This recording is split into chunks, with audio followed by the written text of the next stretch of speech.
Good morning students. ये video मैं जूनागढ़ गुजरात के स्टूडेंट्स के लिए बना रहा हूँ।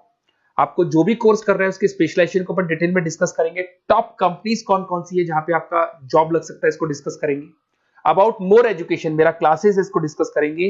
बेस्ट कॉलेज कौन सा होगा जहां पे आपको एडमिशन लेना चाहिए इसको डिस्कस करेंगे। आप मेरे चैनल को सब्सक्राइब करो, बेल आइकन को प्रेस करो, सारी चीजें आपको डिटेल में मिलेगी। चलिए शुरू करते हैं। ये वीडियो मैं उन स्टूडेंट्स के लिए बना रहा हूँ those who are planning for MBA का प्लान कर रहे हैं, टॉप 20 स्कूल से प्लान कर रहे हैं। उसके लिए एक एग्जाम लगता है कॉमन एडमिशन टेस्ट। इसके ऊपर बहुत डिटेल में डिस्कस करेंगे। आईएम्स तक कैसे पहुंचना है उसको अपन डिस्कस करेंगे।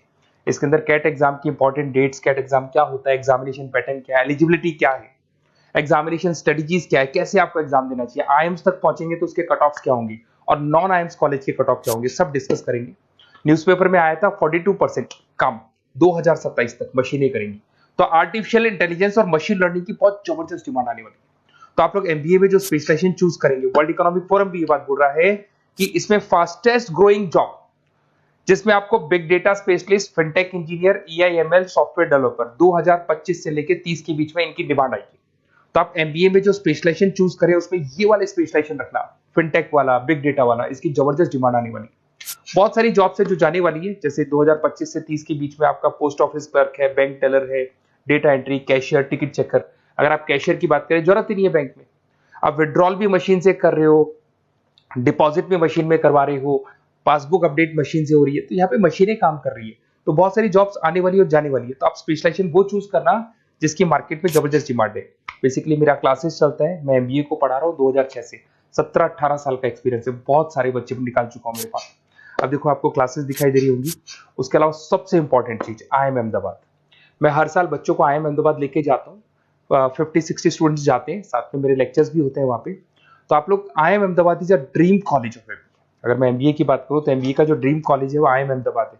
तो आप ये मान के चलो इस कॉलेज के लिए बच्चा पढ़ता है और कैट का एग्जाम देता है। अगर यहाँ से बच्चा निकलता है तो बहुत बड़ा पैकेज लेके निकलेगा। देखो हर साल मैं बच्चों को लेके जाता हूँ, दिख रहा होगा आपको। उसके अलावा मैं मुंबई में पढ़ा रहा हूँ, जयपुर में मैं पढ़ा रहा हूँ। अच्छा, अलग अलग कॉलेजेस में एज अ गेस्ट में वर्क कर रहा हूँ।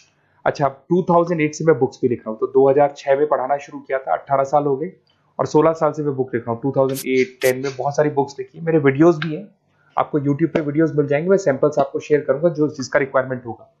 अगर आपको बेस्ट कॉलेज का रिक्वायरमेंट हो या फिर कैट के लिए कैसे स्टडीज करनी है उसका रिक्वायरमेंट है कि कौन कौन से कोर्सेज हैं कैट में, कहाँ पे आपको एडमिशन लेना चाहिए और किस तरीके से स्टडीज करनी है, कट ऑफ क्या जाएगा, तो उसके ऊपर आप डिस्कस कर सकते हो। मेरा नंबर है, इस पर कॉल कर सकते हो। बाकी मैं अगर क्लास में रहता हूँ तो आप मेरे को व्हाट्सअप कर सकते हो अपना name, number, city, state, course और कहाँ से आपको अपना एमबीए करना है और किस तरीके से कैट का प्रिपरेशन करना है। अब अपन आते हैं एक एक करके कैट के स्पेशलाइजेशन पे। What about CAT? देखो कैट का जो एग्जाम है वो आईएम्स लेता है, इंडियन इंस्टीट्यूट ऑफ मैनेजमेंट। इसमें एमबीए पीजीडीएम करवाता है। मोड आपका जो है ऑनलाइन बेस होता है, कंप्यूटर बेस्ड मोड होगा आपका। ड्यूरेशन 2 घंटे का आपका पेपर होगा। इसमें आपको verbal ability, reading comprehensive, data interpretation, logical reasoning and quant मिलेगा। तो 3 सेक्शन में डिवाइडेड है पेपर। आपको हर सेक्शन में 40 मिनट्स मिलती है। 2 घंटे का आपका पेपर है, तो उसको कंप्लीट करना है। तो इसमें पढ़ना कैसे है, उसकी स्ट्रेटजीज क्या है, इसको अपन आगे डिस्कस करेंगे। देखो आपको इंपॉर्टेंट डेट्स दिखाई देंगी। नोटिफिकेशन इसका जुलाई 25 तक आ जाता है। उसका रजिस्ट्रेशन अगस्त में स्टार्ट होते हैं, सितंबर में आपका लास्ट डेट है, एडमिट कार्ड अक्टूबर में आता है, नवंबर में लास्ट संडे, जो लास्ट संडे होता है नवंबर का, उस दिन एग्जाम लगता है इसका और जनवरी तक रिजल्ट आ जाता है। अब देखो इसमें बहुत सारी चीजें जो अपन डिस्कस करेंगे। टोटल इसमें 66 मार्क्स का पेपर होता है, वेरी भी करता है थोड़ा बहुत। 40 मिनट्स पर सेक्शन को मिलता है। इसके अंदर आपका इंग्लिश है, रीजनिंग है, क्वांट है, इनके लिए अलग अलग टाइम मिलता है। 1/3 इसमें नेगेटिव मार्किंग रहती है। मतलब अगर आपने कोई किसी ऑप्शन बेस्ड क्वेश्चन को तुक्का मारने की कोशिश की तो 1/3 कट जाएगा। एमसीक्यूज में नेगेटिव होता है और बाकी जो सेक्शनल कट ऑफ जरूरी है इसके अंदर। मतलब ऐसा नहीं है कि आपका इंग्लिश में स्कोर आ गया, मैथ्स में नहीं आया, डीआई में नहीं आया तो सिलेक्शन नहीं होगा। इंडिविजुअल आपका इंग्लिश में भी आना चाहिए, मैथ्स में भी आना चाहिए, डेटा इंटरप्रिटेशन में, तीनों में आना चाहिए आपका। और एमसीक्यूज में जो नेगेटिव मार्किंग है एमसीक्यूज के लिए होगा, नॉन एमसीक्यूज के लिए नेगेटिव मार्किंग नहीं होता है। उसके अलावा अगर मैं एलिजिबिलिटी की बात करूं तो जनरल का अगर स्टूडेंट है तो 50% मार्क्स चाहिए। अगर आपका 50% से कम है, you are not eligible to give the CAT examination. अगर एससी, ओबीसी, रिजर्व कैटेगरी से है तो 45% आपको चाहिए। देखिए, और एज लिमिट नहीं है, कोई भी बच्चा एग्जाम दे सकता है। फाइनल ईयर का स्टूडेंट दे सकता है, फाइनल ईयर होने के बाद भी वो एग्जाम दे सकता है। अगर मैं स्ट्रेटजीज की बात करूं, देखो बार बार मैं एक चीज बता रहा हूं, जब भी आप पेपर को अटेम्प्ट करते हैं इसमें टाइम कम होता है, क्वेश्चन ज्यादा होते हैं। तो यहां पर आपको रिजेक्शन आना चाहिए, सिलेक्शन नहीं करना है, रिजेक्शन करना है। बहुत सारे ऐसे क्वेश्चन होते हैं, बहुत ईजी है, उसमें 4 से 5 मिनट खराब हो गए और आपने उसका राइट आंसर निकाल दिया। अरे भाई वो 5 मिनट में 5 क्वेश्चंस करने थे आपको, उस क्वेश्चन में फंस के आपने 5 मिनट खराब कर दिए। तो जो क्वेश्चन इजी और आपको लग रहा है सॉल्व हो जाएगा बट टाइम लेगा, आप उसको छोड़ दो, रिजेक्ट कर दो। वो क्वेश्चंस करने हैं जिसमें टाइम कंज्यूमिंग कम होता है। आप अगर टाइम को एकदम से वेस्ट कर देंगे ना तो बाद में रियलाइज होगा टाइम चला गया, क्योंकि मैनेजमेंट एप्टीट्यूड टेस्ट है, जैसे गवर्नमेंट एग्जाम के टेस्ट होते हैं। तो यहां पर क्या टाइम सबसे बड़ा इंपॉर्टेंट फैक्टर होता है आपका। तो बेसिकली एक्यूरेसी होना चाहिए, स्पीड होना चाहिए और आपका टाइम बैलेंस होना चाहिए, और साथ के साथ कौन सा क्वेश्चन छोड़ना है और कौन सा कर रहे हैं। बहुत सारे क्वेश्चन होते हैं जिसमें लालच देता है, करो करो करो, बाद में पता लगता है फंस गया उस क्वेश्चन के अंदर और फंसने का टाइम चला गया। तो टाइम नहीं जाना है इसके अंदर। उसके अलावा देखो, अगर मैं आईएम्स की बात करता हूँ, आईएम्स में 99 percentile, IIM Ahmedabad is 99 percentile आपको चाहिए।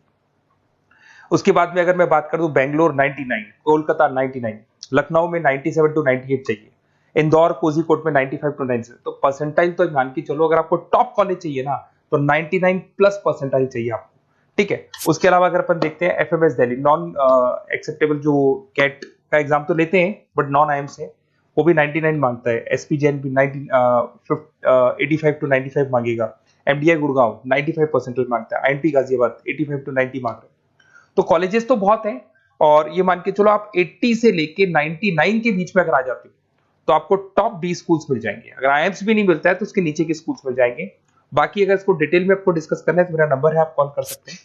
अच्छा, उसके अलावा मेरा नंबर आपको दे दिया मैंने, अगर मैं कल क्लास में हूं या कॉलेज में हूं, फोन नहीं उठाता तो व्हाट्सएप कर देना, अपन डिटेल में डिस्कस करेंगे सारी चीजें, और कहां से आपको कैट करना चाहिए, कौन सा इंस्टीट्यूट बेस्ट रहेगा वो भी मैं आपसे डिस्कस करूंगा, कौन से कॉलेज में आपका एडमिशन लेना चाहिए वो भी डिस्कस करेंगे, किस तरीके से आपको पढ़ाई करनी है, नोट्स कैसे मिलेंगे, वीडियोस कैसे मिलेंगे, सब डिस्कस करेंगे।